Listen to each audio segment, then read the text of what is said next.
Assalamualaikum dan salam sejahtera para penonton FB Jabatan Muzium Malaysia.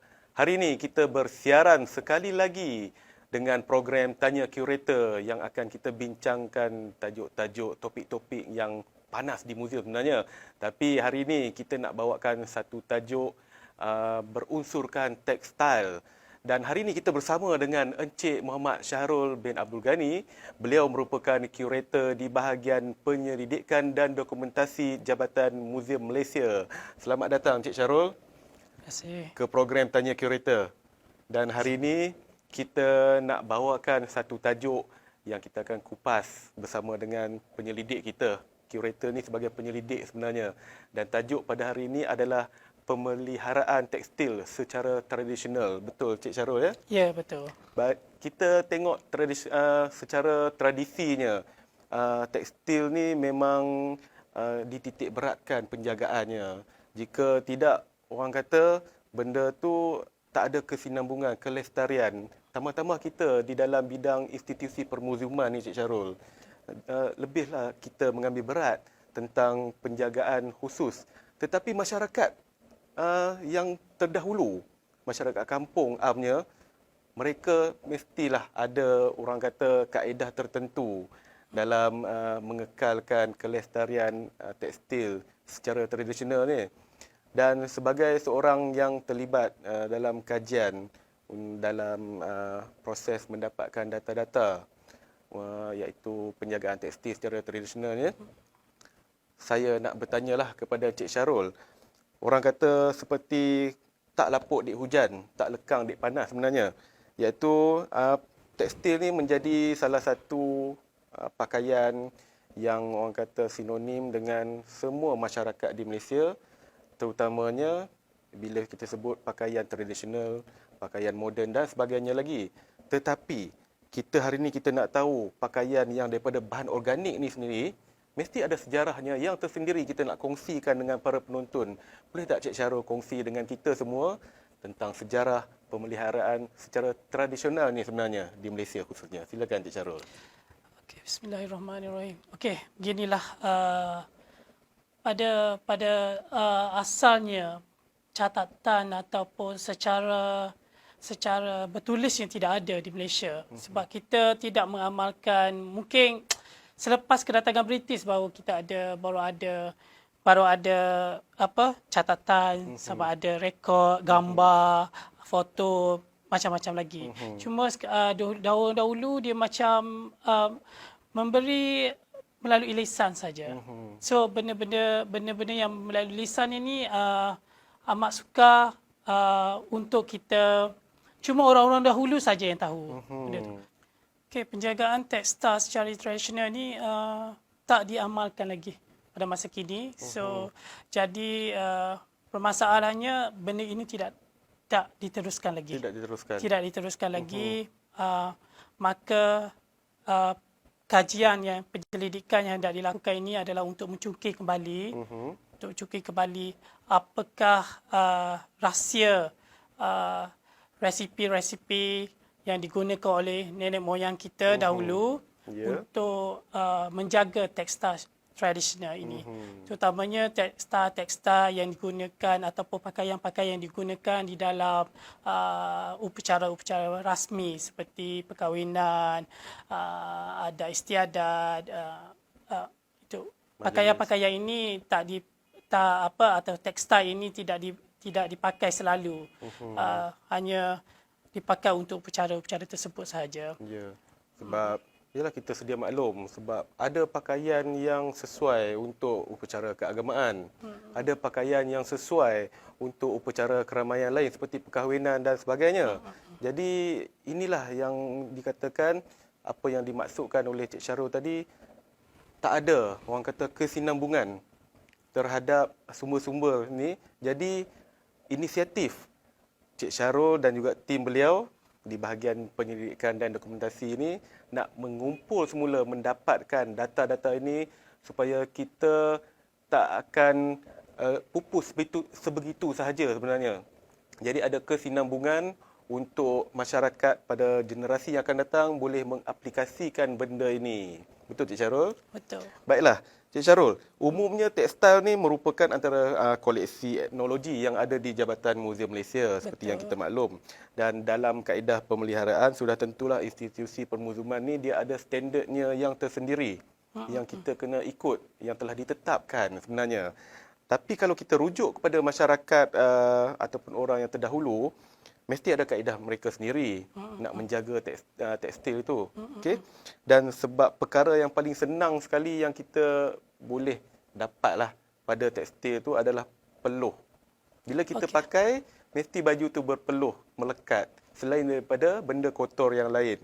Jadi apa masyarakat terdahulu ni buat untuk mengatasi masalah ini sebenarnya? Silakan Cik Syarul. Okey, pakaian yang dipakai oleh masyarakat dulu adalah untuk acara rasmi saja. Di mana dipakai untuk kenduri, dipakai untuk upacara dia tak pakai selalu, dia aja pakai untuk seketika saja. Tapi itulah cara penjagaannya amat mereka tidak membasuh lah macam kita basuh sekarang. Kita ada teknologi bahawa kita letak pergi hantar dry cleaning, kita pergi hantar Adobe, semua tidak ada. So kaedah yang paling utama adalah menjaganya supaya perkara macam peluh terutamanya lah yang musuh utamanya adalah peluh lah. Dia letakkan di secara simple saja, sangat senang caranya. Dia orang dulu dia halusnya dia berhati-hati dalam menjaga pakaian ni. Okey, setiap kali dia pakai, dia lepas dipakai dia akan dianginkan dia. Anginkan di tempat yang redup, diletakkan kawasan yang berangin supaya bau peluh itu berlalu dikeringkan begitu saja. So setiap kali itu. Lepas tu satu lagi banyak lagi kaedah lagi untuk menghilangkan bau peluh ni, banyak utamanya dengan menggunakan citronella itu serawangi, orang kita panggil serawangi, iaitu sama ada mencucinya secara basah ataupun mencucinya secara menguapkan dia. Cara basahnya adalah seperti citronella itu ataupun serawangi itu diketuk, lepas tu direndamkan bersama dengan air panas sehingga mengeluarkan bau dia sendiri. Lepas tu barulah bila air itu dalam keadaan kesuam-suaman, barulah tekstil itu diletakkan begitu saja, tidak digonyoh dan tidak digosok, hanya direndam begitu saja. Mungkin semalaman ataupun buat seketika berapa 30 minit macam tu. Barulah ia dikeringkan di tempat yang redup,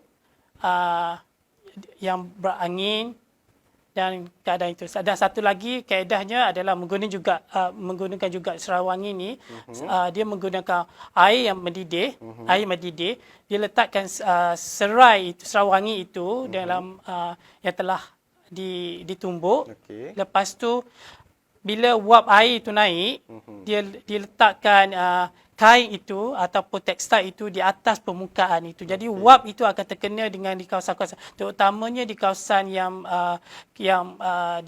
di bahagian ketiak ataupun di bahagian yang mudah berpeluh, itu areola dan aksila. So benda-benda macam itulah yang membuatkan ketahanan.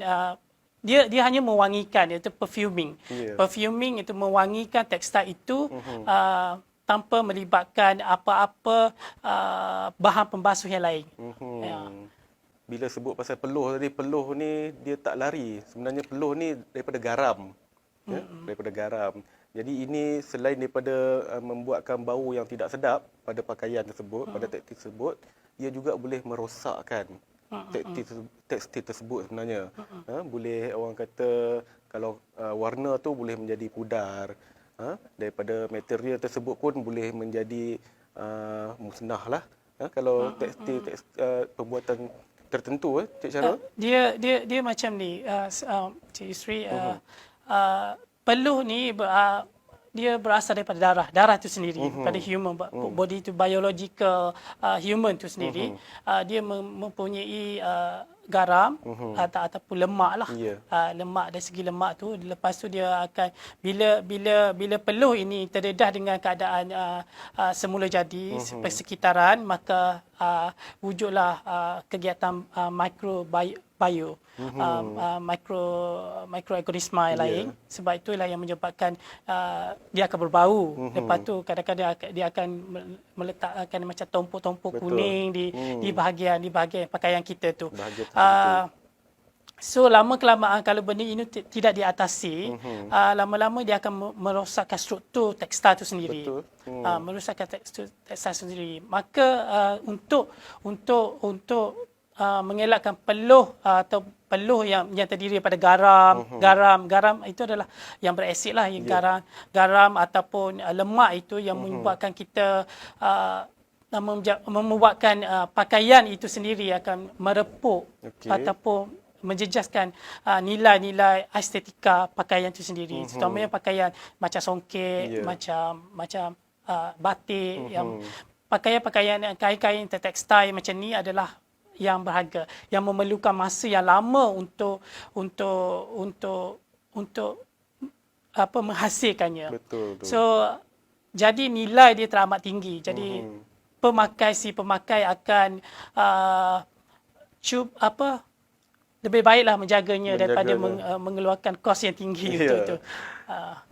Betul, Cik Syarul, memang tak disangkalkan. Seperti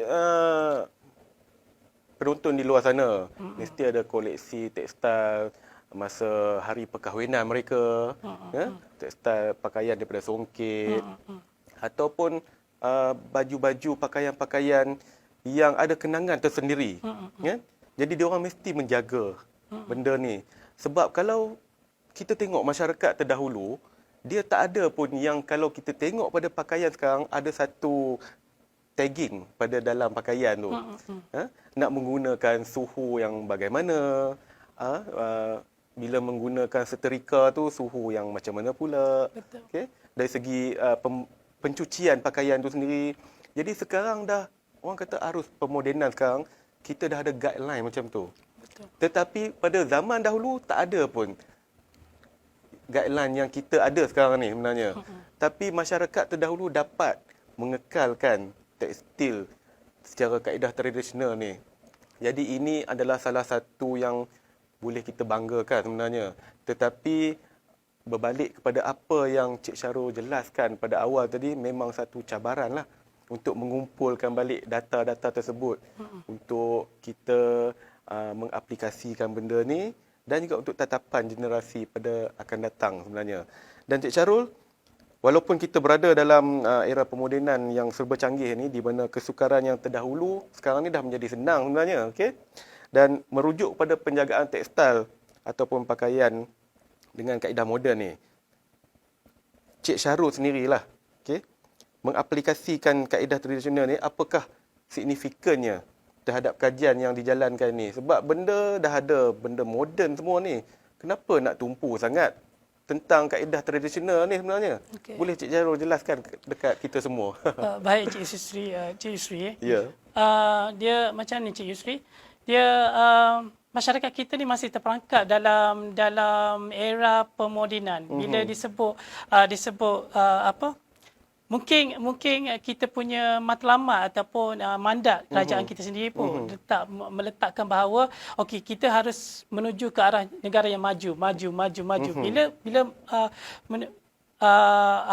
Bila masyarakat itu menanamkan sikap meletakkan jati diri itu, dikata okey, kita pergi kepada masyarakat maju, maka benda-benda yang lama ataupun benda-benda yang tradisional ditinggalkan begitu saja. Itulah cabaran daripada masyarakat kita itu.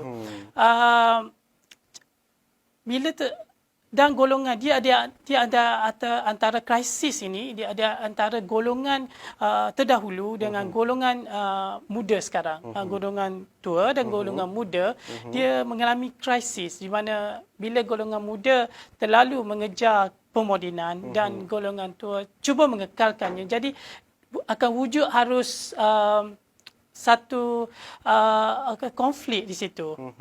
Dan di akhirnya yang tua itu terpaksa mengikut yang muda. Betul. Sebab perkembangan, dan bila corak pemikiran itu bertukar, maka seolah-olah yang tradisinya ni, yang tradisi ini telah sepatut ditinggalkan begitu saja. Tapi mereka lupa bahawa yang tradisi itu adalah satu entiti atau identiti kepada masyarakat Malaysia itu sendiri. Okey, kadang-kadang bila saya menjalankan penyelidikan itu, dia orang-orang golongan yang berusia, yang dah orang golongan tua ni, dia rasa malu ke, segan untuk untuk berkongsi rahsia-rahsia resipi yang lama. Untuk sebab bila dikatakan sekarang ni dah ada fab, ada daya, semua benda-benda bahan pencucian ni terlalu moden, dan pengaruh iklan juga membuatkan ramai orang lebih meminat kepada benda-benda yang bahan pencuci yang moden ini, bahawa mereka telah meninggalkan bahan yang lama yang agak dikira agak kolok, dikira agak ketinggalan zaman. So orang-orang tua ni, bila saya membuat penyelidikan itu, mereka terkejutlah kenapa saya dengan wakil tim saya, dengan kumpulan penyelidik saya untuk menjalankan penyelidikan ni, maka mereka bertanya kenapa hendak mencuki balik kepada yang asalnya. Okey. Salah satunya saya fikirkan kenapa kita mengikut idea barat yang terlalu itu, sedangkan kita ada idea sendiri, kita ada rahsia kita sendiri, kita ada apa benda yang kita banggakan, patut kita banggakan. Itu di mana yang kita buat diamalkan oleh orang dahulu adalah sesuatu yang amat menjimatkan. Kerana benda-benda seperti itulah, bahan pencuci ni dia dikelaskan dalam saponing. Saponing ni dia bila misalnya saponing ni bila kita membasuh baju, dia akan nampak berbuih. Berbuih itu adalah dari segi kemisnya, dia ada saponing ni, dia di atas, bila dia ada saponing, masa dia menanggalkan kesan-kesan kotoran ataupun bahan berminyak atau bahan garam itu, menyebabkan dia kira orang kata wash away. Wash away tu kira keluarkan semua barang tu. Okey, saponing ni dia berbuih kalau kita tengoklah. Okey. Benda-benda ini terdapat di persekitaran kehidupan kita. Terutamanya buah lerak yang mungkin ditanam. Tak tahu, kemungkinan saya tak jumpa lagi buah lerak. Mungkin saya boleh tunjukkan sedikit. Ada. Buah lerak, sampel dia kat sini. Sampel dia kat sini. Ya, buah leraknya ini ya buah lerak dia. Okey. Benda ni dia adalah kira bila direbus, dia menghasilkan bahan pencuci. Bahan pencuci inilah yang bagus untuk sama ada untuk digunakan dalam mandian, dalam mencuci pakaian, mencuci bagi sebagai pencuci muka, semua boleh juga. Dia bersifat organik. So dia tidak membahayakan kepada kesihatan. Benda-benda macam ni terdapat di sekitar negara kita, ditanam, ditumbuh secara melia lah di sini. Dan saya tahu bahawa mungkin Malaysia masih lagi ketinggalan kalau dibandingkan dengan Thailand. Ataupun di negara Indonesia, mereka menghasilkan bahan pencuci ni daripada buah lerak, iaitu soap nut.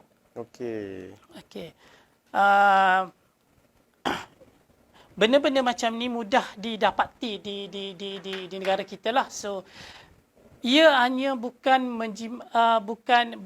bagus untuk alam persekitaran, dan juga bagus untuk kesihatan dan juga bagus dan menjimatkan kos. Sebab bahan-bahan ini boleh didapati di persekitaran kita saja. Sebab dia Itu tumbuh je lah. secara Secara meliar. meliar. Jadi kenapa tidak kita gunakan apa bahan yang kita ada ni sebenarnya kan, Cik Syarul?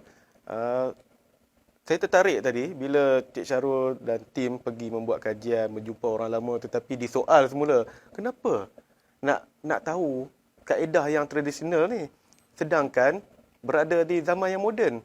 Ada serba kecanggihan sekarang ni. Soalan yang saya nak tanya ni dekat Cik Syarul, adakah orang-orang lama ni masih lagi mengekalkan cara pemeliharaan secara tradisional ni sebenarnya walaupun mereka berada di zaman moden? Bila Cik Syarul berjumpa orang-orang lama ni, ada tak Cik Syarul? Okey, mereka sebenarnya bila saya berjumpa dengan mereka, mereka agak keliru. Bila keliru tu mereka agak ada krisis dalam diri dia. Okey. Ada krisis dalam diri dia. Dia merasakan bahawa perlu dia rasa perlu mencungkil balik barang-barang lama. Dia rasa barang lama itu barang yang tidak dipedulikan masyarakat. Dan mereka rasa rendah diri. Okey. Rasa rendah diri. Tapi untuk mengambil masa, itulah cabaran bagi saya lah. Okey. Cabaran bagi saya dan kumpulan penyelidik saya sendiri. Macam mana nak mendapatkan kepercayaan mereka balik. Okey, lama-kelamaan mungkin kita menggunakan kaedah participant observation lah. Okey. Kita kaedah pemerhatian ikut serta, kita duduk kita bersama dengan dia. Orang-orang lama ni kalau dia nak bercerita, kita kena sembang dia agak lama sikit lah. Iyalah, betul. Ambil masa sehinggalah mereka terkeluarlah rahsia-rahsia resipi yang agak lama. Okey. Dan mereka masih lagi tertanya dalam itu sebab Okey. krisis tu mereka perlukah aku banggakan dengan itu. Bila kita cucuk lagi lama, krisis tu mereka tahu mereka dah mula ada kepercayaan tu. Bila ada kepercayaan tu, kita kata kenapa saya tak nafikan bahawa barat itu, kaedah barat adalah kaedah yang baik juga. Tapi kalaulah sekiranya kita punya sumber sendiri, lebih baik kita gunakan sumber kita daripada menggunakan sumber barat. Dan sumber kita juga sebagai salah satu identiti kita. Kita yang mana asal usul kita. Betul. Kita ketengahkan bahan dan tradisi di mana saya rasa semua perkara ini seluruh dunia, seluruh masyarakat dunia cuba untuk mempertahankan identiti mereka. Seperti Jepun lah terutamanya paling kuat sekali. Mereka mencuba apa yang terdapat hasil tradisi mereka naikkan balik. Begitu juga kajian ini juga, itulah sebenarnya objektif kajian ini, itu di mana kita nak itulah sempena dengan Jabatan Muzium sendiri, kita cuba mempertahankan, cuba cungkil balik tradisi kita, kaedah kita, secret kita, untuk kita pertahankan untuk generasi yang akan datang, supaya generasi yang akan datang ni faham bahawa kita rakyat Malaysia juga ada keistimewaannya sendiri. Betul. Dan benda tu tidak melibatkan kos yang tinggi. So kita boleh menghasilkan produk kita sendiri. Kenapa kita tidak boleh menghasilkan produk kita sendiri sedangkan barat juga menghasilkan menggunakan itu. Yang mana mungkin kita boleh menjaga tekstil kita, perfuming kita, kita mewangikan tekstil kita dengan cara kita sendiri. Dengan kita cara menjaga kita. tekstil kita sendiri. Kalau nak diberitahu resipi-resipi ni terlalu banyak. Banyak cuk-cuk. Utamanya macam mana nak menghilangkan kesan Cik Yusri pun tahu juga, macam orang dulu bila kita kena getah pisang tu, macam mana nak hilangkan getah pisang pada tekstil itu sendiri. Macam mana nak hilangkan karat pada tekstil. Macam mana terutamanya orang perempuan lah yang datang bulan ke, tiba-tiba terkena darah tu. Macam mana nak hilangkan darah itu daripada tekstil itu sendiri. Sedangkan dia pakai tekstil yang cantik, Ya, benda yang cantik dan mahal ini susah nak dibuat. Ia mengambilkan sekurang-kurang 8 bulan untuk menghasilkan tekstil. Sekurang-kurang 6 bulan. Bergantung kepada berapa meter tekstil itu sendiri. Ya, seperti terutamanya songket lah yang agak mahal. Memang songket memang tak disangkalkan, Ya, memang mempunyai nilai estetika tersendiri dan juga nilai harganya untuk pembuatan tekstil songket itu sendiri. Betul. Dan Cik Yusri, satu lagi mungkin boleh saya tambah, Boleh, minta tak ada maaf masalah. kita tak tahu bahawa minuman teh itu, daun teh itu, kita boleh mengekalkan warna kepada tekstil kita. Okey. Terutamanya pada batik. Aha. Batik untuk kalau kita nak menjaga tekstil kita daripada kusam sebab cahaya matahari, of course lah, kita jangan sidaikan baju-baju tekstil terutamanya batik lah yang mudah terdedah kepada